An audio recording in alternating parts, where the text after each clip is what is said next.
Il y a trois grandes forces dans le monde. Toutes ces forces, toutes ces puissances, étaient mises en œuvre contre les disciples et contre l'Église. La première de ces puissances est la puissance de la religion.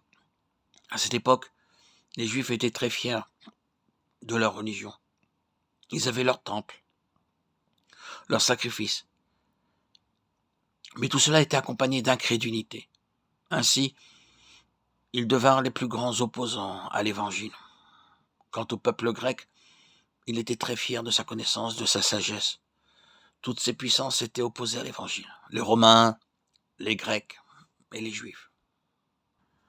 Cependant, ils furent vaincus. Comment? Par la prière.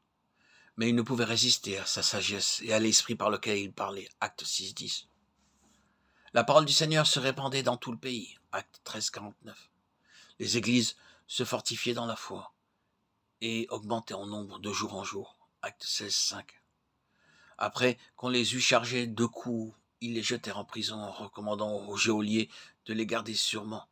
Le geôlier ayant reçu cet ordre les jeta dans la prison intérieure et leur mit les cèpes aux pieds vers le milieu de la nuit.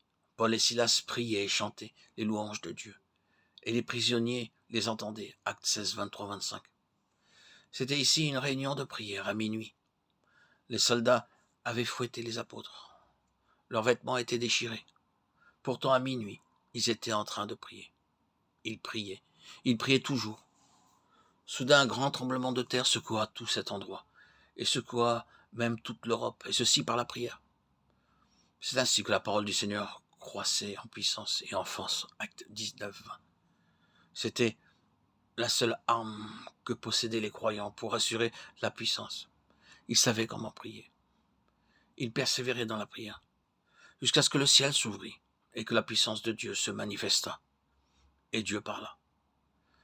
Il y avait dans l'église d'Antioche des prophètes et des docteurs. Barnabas, Simon appelé Niger, Lucius de Cyrène, Manahen, qui avait été élevé avec Hérode, le tétrarque, et Saül. Paul, qui servait le Seigneur dans leur ministère et qu'il jeûnait. Le Saint-Esprit dit « Mettez-moi à part Barnabas et Saül pour l'œuvre à laquelle je les ai appelés. » Acte 13, 1, 2.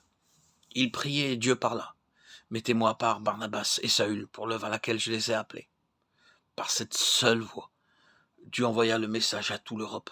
Ils savaient comment prier. C'est cela le grand besoin de nos jours, apprendre à prier. Prier individuellement, prier corporativement.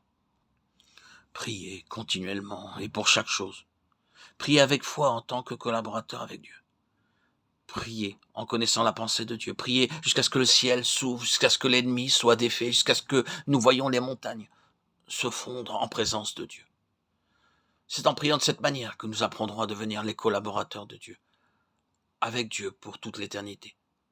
Quand le Seigneur commença son ministère par la prière, de la même manière, l'apôtre Paul commença son ministère par la prière.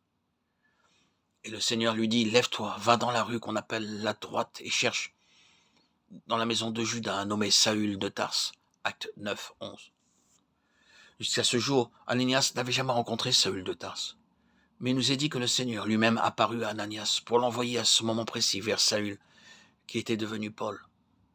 Il entre dans la maison, mais il ne voit pas grand monde. Il n'aperçoit qu'un homme en prière. Cet homme, c'est Paul. Il n'a pas demandé qui es-tu et d'où viens-tu. Le Seigneur a dit simplement, va là-bas, tu trouveras un homme en prière. C'est celui-là, Paul. Le Seigneur ne dit pas, tu trouveras un homme grand ou petit ou ceci ou cela. Non, rien de tout cela. Mais tu trouveras un homme en prière. C'est lui, Saül.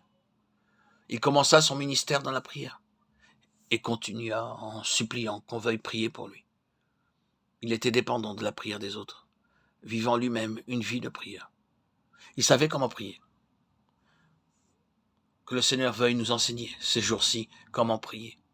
Alors, tout le dessein glorieux et complet que Dieu a pour nous nous sera révélé par la suite.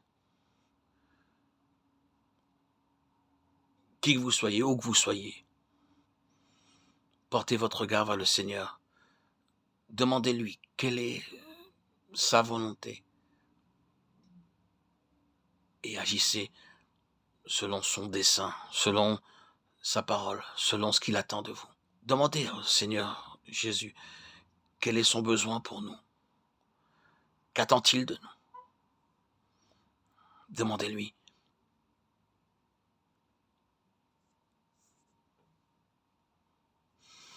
Il est votre roi, votre sauveur et votre Seigneur, qu'il puisse régner dans vos vies, dans vos cœurs.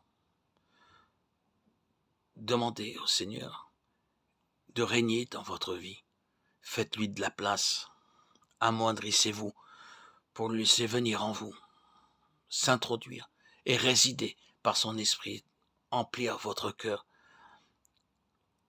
de sa sainteté, de sa lumière divine, de son amour infini,